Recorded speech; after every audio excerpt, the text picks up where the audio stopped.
O raciocínio lógico de um técnico de manutenção corretiva ele tem que funcionar rapidamente. E foi por isso que a gente conseguiu finalizar esse projeto aqui em um tempo muito curto e de uma forma muito eficiente. E eu vou explicar passo a passo como a gente pensou nesse projeto e como estava funcionando anteriormente e explicar toda a falha que estava acontecendo. Então, para isso, a gente vai agora dar uma olhada na nossa planta de produção, tá? Para a gente entender todo o processo. Mas antes, já curta esse vídeo, compartilha ele com todo mundo, que eu quero trazer muito mais conteúdo assim para vocês. Vamos lá, vamos dar uma conferida aqui. Eu tenho aqui a minha linha de produção, tá? E eu vou focar nessas enchedoras aqui, tá? Nessas linhas vermelhas.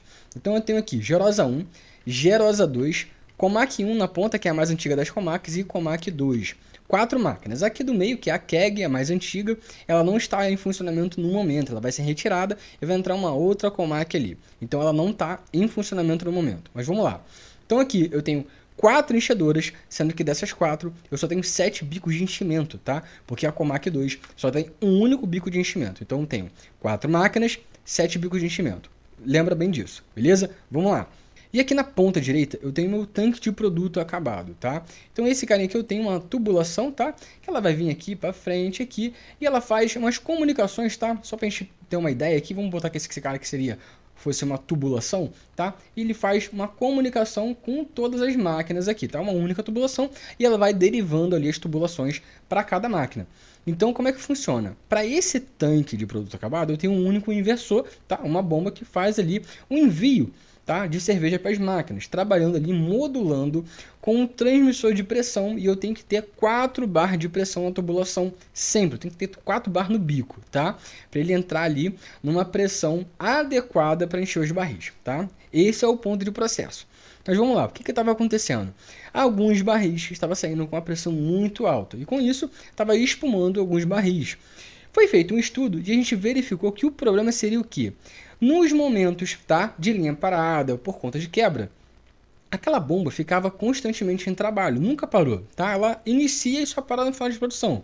Sempre foi assim, ela nunca teve uma outra comunicação, tá? E nunca tinha ocorrido tanto problema. Só que, conforme tá tendo algumas quebras, esse tempo de máquina, né, parada e não está enchendo, ficou muito alto. Com isso, alguns barris, né, a porcentagem de barris com pressão muito alta, obviamente, aumentou. Quando a gente foi fazer uma análise, verificou que esse seria o ponto principal, tá, para a gente atuar, já que de todos os pontos que a gente poderia mapear, esse era o único que não parava no processo, certo? E qual era a ideia? Fazer uma comunicação entre as enchedoras e o nosso tanque de produto acabado. Só tem um único problema. Essas máquinas são bem antigas, então não tem uma comunicação direta entre elas, certo? E esse tanque de produto acabado, ele só tem um único inversor que faz o envio, mais nada. A única comunicação que esse inversor tem é do transmissor de pressão, beleza? Então eu tenho aqui um outro simulador para mostrar para vocês como funcionava, beleza? Eu vou aqui para o nosso simulador e eu tenho aqui, ó, o nosso simulador aqui de inversor de frequência, certo? Ele já está ligado, eu vou dar um pulso aqui, ó, em S1, que vai ser o nosso 18 do nosso Danfoss, para quem conhece, e eu tenho uma variável, que é o que? O meu transmissor de pressão. Então, quando ele faz a variação, tá? Eu vou variar aqui na nossa entrada analógica, o motor aqui, a bomba está em funcionamento, certo? Então, ele fica ali variando a sua frequência, tá? De acordo com essa variável do meu transmissor de pressão. E assim que funciona. E sempre variando aí, mas ele nunca para, tá? Ele não entra em estado zero, beleza? E parar o processo, não. Ele fica sempre variando ali, mantendo 4 barras de pressão no meu bico, tá? Então a ideia era o quê? Parar essa bomba em toda a parada de processo. Mas a gente tem que pensar em alguns pontos principais. Então agora a gente vai para outro simulador, o nosso CAD Simo, para entender todo o funcionamento. A gente vai voltar para cá e verificar. Esse é o projeto que a gente finalizou, o projeto que está em funcionamento no momento, que deu certo, beleza? Só que aí a gente tem que entender como funciona, beleza? Então a gente vai passar aqui para uma outra janela e mostrar o funcionamento anterior, tá? Que era somente esse aqui. Como é que funcionava? Na porta do meu painel onde está esse inversor, eu tenho essas chaves aqui. Eu tenho 2 chaves comutadoras, tá? De 2 posições e um botão de pulso. Para quê? Esse primeiro aqui, tá? Eu botei a nomenclatura como K1 e F, tá? No meu inversor de frequência. Aí eu botei K1, K2 e K3 de F, tá? Somente para o inversor. K1 é o cara que faz a alimentação do inversor. Ou seja, se eu bater aqui, fazer o desligamento, certo? Bati aqui, liguei o inversor de frequência. ele está ligado, mas não está em funcionamento, correto? É assim que funciona. Quando eu der um pulso, tá? E eu ligar K2 e, obviamente, K3 de IF, eu dou partida no meu inversor de frequência. Era assim que funcionava. E assim ele ficava trabalhando o dia todo em produção. Somente tendo a variável, puxar para cá a nossa variável aqui, ó. Nossa variável, tá? Do meu transmissor de pressão. Então ele ficava variando em 40, 60 Hz ali trabalhando, tá? Ah, Diogo, tem uma outra chave ali, S2. Quem era S2 aqui? Vamos lá, vamos fechar aqui. S2 era a minha chave de SIP produção. Então quando eu estava em produção, eu estava em SIP, limpeza de tubulação. Quando eu passava para SIP, essa bomba ela aumentava para 75 Hz, tá? Que era a velocidade que eu precisava para manter a tubulação limpa, tá? Então é um outro tipo de processo. Então ali eu tenho SIP e produção. Quando eu estava em produção, essa chave era virada para produção e eu mantinha ali a variável pelo transmissor de pressão, certo? Então assim ela sempre funcionou. E o que eu precisava agora era parar, vou voltar aqui, ó, em qualquer parada que eu tinha na minha linha de produção, parar essa bomba, tá? Por algumas duas condições ali que a gente botou em trabalho. Voltando para cá, então eu precisava parar essa bomba. Não literalmente lá manualmente, né? Passar, andar até o outro lado. Ah, eu poderia fazer? Sim, mas nem sempre a gente lembra. Está lá em processo, mexendo em máquina, tá debaixo do transporte, não vai lembrar de lá parar a bomba. Esse processo ele tem que ser automático. Então foi isso que a gente pensou. Então agora a gente vai lá para o outro processo aqui, o processo está em funcionamento, e agora a gente vai analisar o que foi pensado aqui para fazer esse circuito, beleza? Então eu tenho aqui, tá? Todo o processo agora que está em funcionamento, ó, bem maior do que o anterior, tá? Então aqui, lembra que eu falei para vocês, eu tenho 4 máquinas, tá? E 7 bicos de enchimento, certo? Então eu tenho aqui 4 pontos, tá? Que eu tenho aqui me mandando sinal que eu tenho 4 máquinas em produção. Ou seja, aqui nesses pontos eu pensei o seguinte, eu tenho que tirar que a máquina está em produção, porque cada máquina, quando eu ligo ela, tá? Ela me dá um sinal de produção, que seja uma lâmpada ligada. Então eu tenho que ter esse sinal, olha, minha máquina está em produção. Então tendo esse sinal, eu já tenho um único sinal, beleza? Então eu tenho um sinal para cada máquina. Ou seja, eu tenho K1, K2, K3 e K4 me mandando sinal. Lembrando que lá no meu inversor de frequência eu não tenho um CLP integrado. Eu tenho apenas o meu inversor de frequência e botões para fazer a iniciação dele, tá? Então eu tenho que fazer toda a parte de comunicação externa com o comando, usando lógica.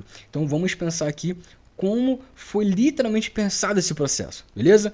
Então aqui eu tenho aqui 4 sinais, tá? Sinais de produção, 4 sinais de produção, um para cada máquina, beleza? E agora eu tenho que pensar na parte de processo de enchimento. Afinal, eu não tenho enchimento a todo tempo, ele pode ficar um bom tempo sem chegar até a máquina. Tá? Então eu tenho que pensar o seguinte, tem um processo de máquina parada, ou seja, eu tenho um sinal de produção. E se eu não desligar minha máquina? Como é que eu vou saber que não está enchendo? Tá? Quando o bico de enchimento não está ativo. Então aí eu tenho mais 7 pontos de bico. Então eu tenho aqui ó, mais 7 pontos de bico, ou seja, 7 sinais indicando que o bico está em processo. Tá? Agora vamos para a parte que a gente vai desacionar, tirar o funcionamento desse inversor de frequência. A gente passou o cabo, obviamente, para fazer toda essa comunicação, mas a ideia é entender como esse processo funciona, beleza? Então aqui, o que foi feito? Então eu tenho cada pontozinho desse aqui, ó. Vamos colocar aqui, ó. Eu tenho cada máquina dessa aqui ligada, tá? Vou fazer o acionamento aqui, iniciando o quê? Nesse momento eu estou indicando, tá? Aqui meus sinais aqui, que minhas máquinas estão ligadas. Observe que cada vez que eu acionei um relé, tá vendo aqui, ó? Cada um eu tirei um relé. Certo? Físico, literalmente um relé físico, saindo do ponto de partida de cada CLP e alimentando cada relé desse aqui no painel, tá certo? Então eu tenho 4 pontos de acionamento de máquina ligada, ou seja, cada pontinho desse aqui, né, cada saída alimenta um relé me indicando que a máquina está ligada. Então o que a gente fez? Colocou esses contatos desses relés aqui em série, ou seja, eles têm que abrir todos, tá? Então utilizando um contato fechado. Se uma máquina só parar, apenas um contato fecha, tá? Então não me dá a condição ali ainda, certo? E a mesma coisa a gente fez com os bicos de enchimento, tá? Vou acionar aqui os bicos, como se todas as máquinas tivessem ali enchendo o barril, show de bola. Então vou ali, ó, colocar todos os bicos ali em acionamento, tá? Acionando ali, alimentando os meus relés. Então eu abri todos os sinais aqui. Até aí, beleza? Então vamos lá, vamos para esse raciocínio aqui. Só que tem um detalhe, olha só esse circuito. Esse cara aqui, esse positivo e esse negativo, é de uma fonte interna lá do meu painel de inversor. Então, quando foi passado o cabo, esse mesmo cabo ele tem que ir, passar em todos os circuitos ali de relés e voltar e retornar para o meu circuito principal. Afinal, eu dependo desse sinal, né? Eu tenho que potencializar esse 24 volts para aquele painel, certo? Então o cabo ele tem que ir e retornar. Então aqui, ó, esse cabo aqui ele saiu via borne e foi lá para os outros painéis, passando por todo o circuito. Então esse cabo, esse positivo, ele foi lá, passou por todos os contatos abertos aqui e retornou para S2. Lembra de S2? A minha chave SIP e produção. Pensa bem nisso, o porquê foi feito isso, tá? Um contato aqui, eu tenho dois contatos fechados, tá? Separados. Então, o primeiro contato, ele passou por aqui e alimentou K12. Por que K12? Porque até K11 eram todos os meus relés, tá? Onde eu tenho de K1 a K4 os meus principais de produção e de K5 a K11 os meus sinais de bico. Então, o K12 vai ser o meu cara ali de acionamento desse processo, tá? Então, primeira passagem, K12 vai ser um acionador, certo? O contato fechado de K12 está aqui em série, tá? Com acionamento de K3 e F, tá? Do meu inversor de frequência, beleza?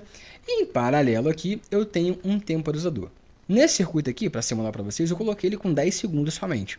Mas lá tá para 4 minutos. Ou seja, se em 4 minutos nenhum bico estiver em funcionamento, começa a contar esse tempo, beleza? Então, o tempo que eu tenho para a parada, certo? Então, vamos lá. Então, o que acontece? Se cada bico sair, vamos tirar todos os bicos aqui, ó. Tirei todos os bicos de acionamento, certo?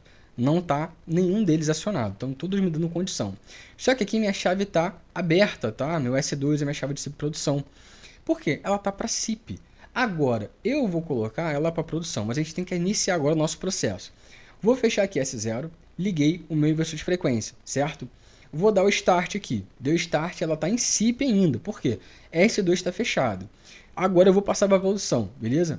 Meu processo está em produção. Olha o tempo aqui contando, tá? Digamos que eu estou em produção, tá? Minha linha está rodando, só que nenhum bico está acionado, só as máquinas estão ligadas. O que vai acontecer?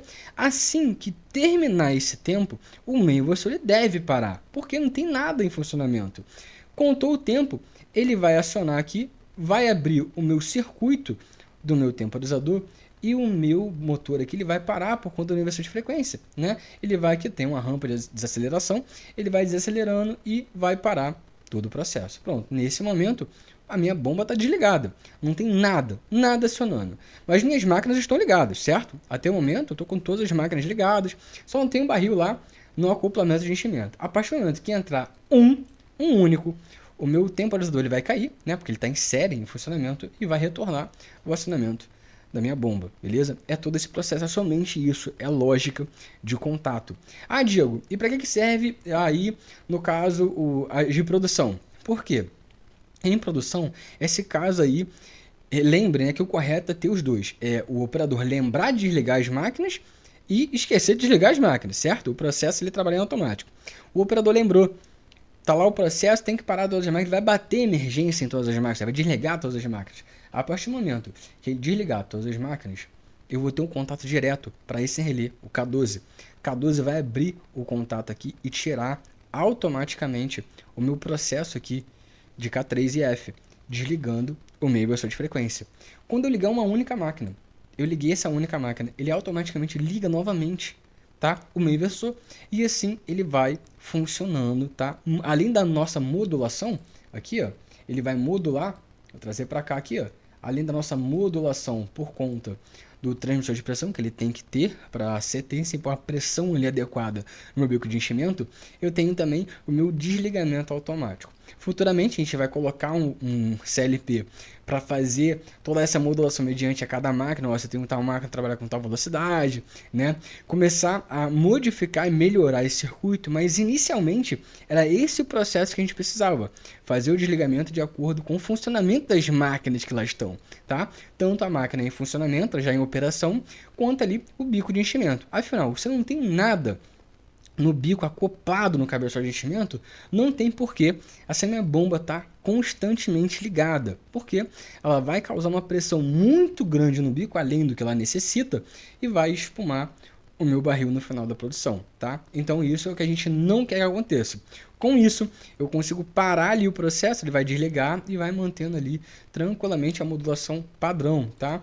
Então ele não fica desligando toda hora, porque tá sempre enchendo, mas numa quebra, vou atuar na máquina, eu posso ir lá, bater a emergência de tudo e ela parar a minha bomba, ou se não entrar mais barril, né, para as máquinas, ela não vai ter nada nem enchimento, ela vai contar 4 minutos, né, que é o processo que a gente achou adequado, deixar esses 4 minutos, e vai parar todo o processo. Bom, foi esse o projeto que a gente conseguiu finalizar, ele já está em funcionamento, deu super certo, e eu trouxe aqui para vocês um funcionamento com lógica de contato, a gente utilizar, tá, literalmente a lógica para entender todo o processo, entender que eu tenho que potencializar, tá, o meu 24 volts lá daquele painel, entender cada processo de cada máquina, trazer os sinais de cada máquina via cabo, entender todo o processo de como a gente vai potencializar e fazer toda a métrica em relação ao tempo de enchimento, a quanto tempo eu tenho que deixar parado, em como eu tenho que funcionar e obviamente também, né, quando a gente tem essa chave que ela vai modular e retirar todo o processo, por quê?